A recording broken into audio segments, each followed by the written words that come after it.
Okay, so now you have your loom warmed up, and now we need to start the weaving process. So we have our warped loom, we have our design, our needle, scissors, and the initial color that you're going to start with. And on my design, I have purple right here, so that's what I'm going to do. The first step is to put your design underneath your warped strings. You can use your needle to help you guide that through. The reason that you don't have to have this, you know, not all weavers put this on here, but it helps get, so you remember where to change colors, where the strings are supposed to be, and where you had put and decided to put your embellishments that are going to happen. So you're just sliding this underneath all of the strings.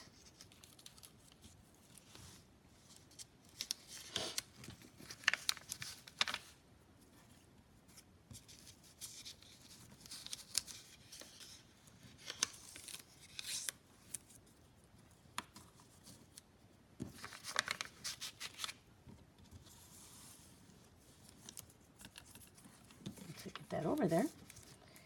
All right.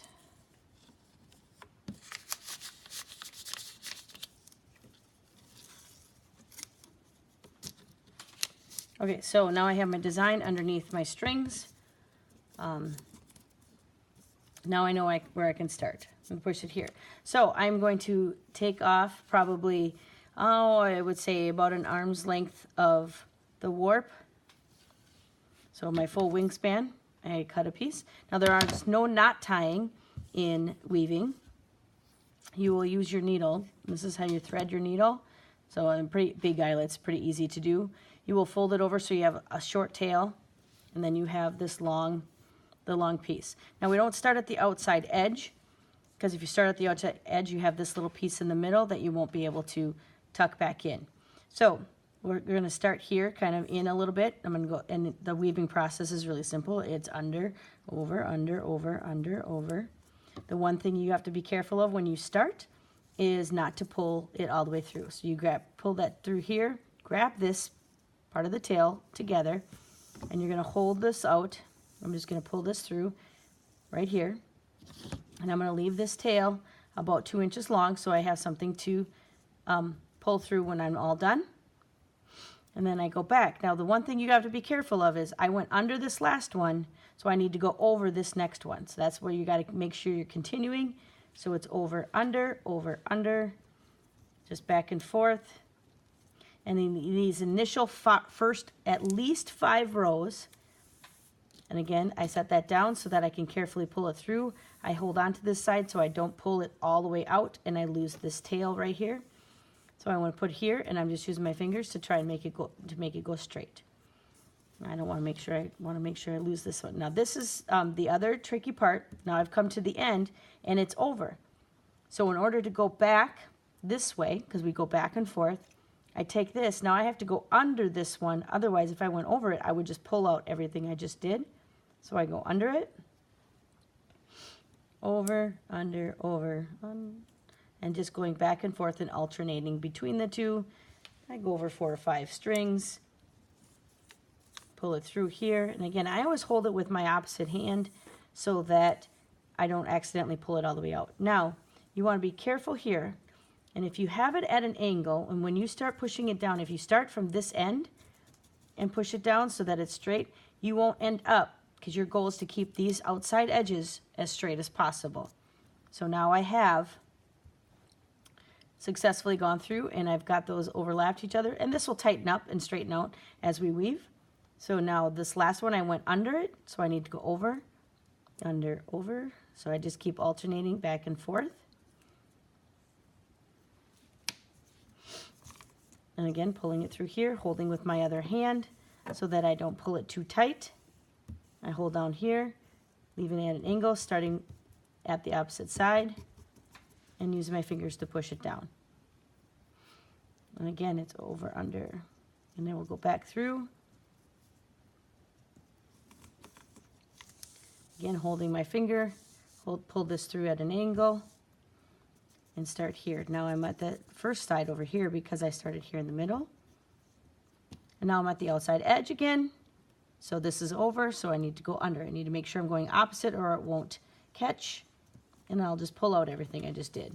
Easy to do, unfortunately, but just got to pay attention. So I'm leaving it at an angle so that it just touches the edge of that outside one, and I start pushing down here, and it'll start to tighten up. Now, do you see how this is really close here? So I am going to move this, I'm going to pull this out so that my tail gets a little shorter through my needle, so I have a little bit to work with. I went under this last one right here, so I need to go over, and you keep going back and forth. Again, holding with my left hand, or my opposite hand, and I start from the edge and work towards my needle. Pull this back. See, my last one was under, so then I go over, and you'll get into a rhythm and a pattern of which way you go.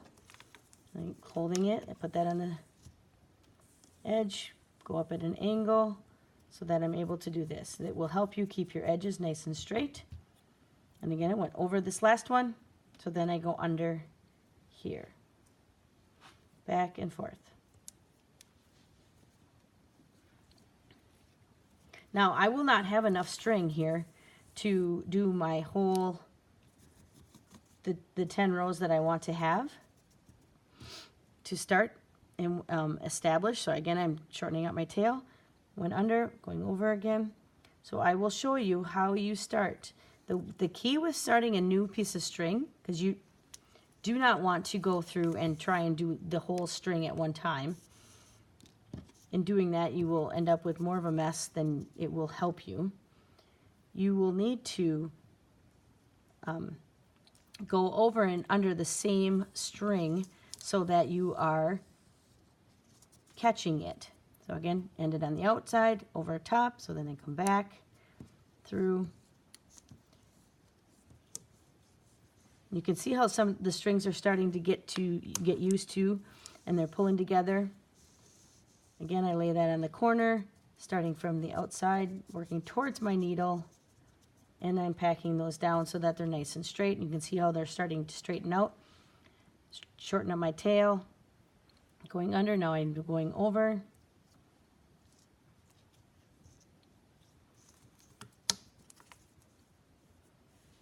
Start doing my angle, and then I pull that down. End it under, go over. I'm going to have enough string to go back and finish in the middle, which is where you want. You never want to have a tail ending on the outside. It'd be better to stop it here if I didn't have enough string to go back, but I do, so I will go back in. And then you really need to hold the end here as you are coming to the end.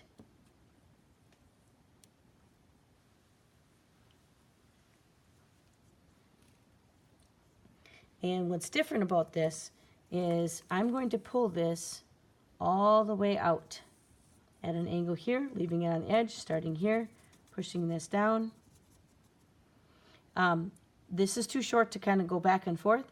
I ended under right here. I'm going to take just the empty needle and go over under the rest of them, and you'll see why in a second here. So that I am able to pull that string all the way through, and I will never end up with a tail or a knot. So then I take this and I thread this through, taking here, and it will just pull it all the way through, and then I tuck it down so that it's nice and straight. Now this ends up right here, and it ends up over, so this one right here. So what I'm going to do is go all the way back to this one where it's under, and I will go back through. So I'm going to take another string to start it again, because I'm not done with my initial warping, or my initial weaving.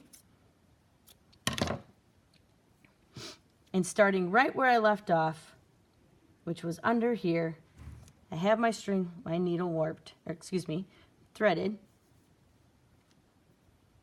I will then start under, over, under, over, under, over, under, go to the end, holding the string here, pull this through, and I am going to leave this tail right at the very beginning. See how they will eventually be overlapped right here. And that will lock itself into place once I have gone back and I've done the warp. Now, do you see how you got to be careful on the south side edge? This is starting to come in. And if it does, make sure you recognize that, and you can pull these strings out a little bit before it gets too bad. So I'm going around this edge, and I'm going to lock this in. Now, you got to be very careful because it's not locked. It just could easily pull out, so just don't pull too hard.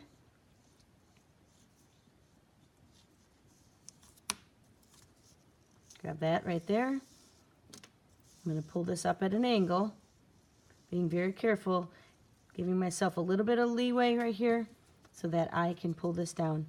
And this continues, and you continue to go back and forth until you can see where my purple color would end, and then I would start with the next color.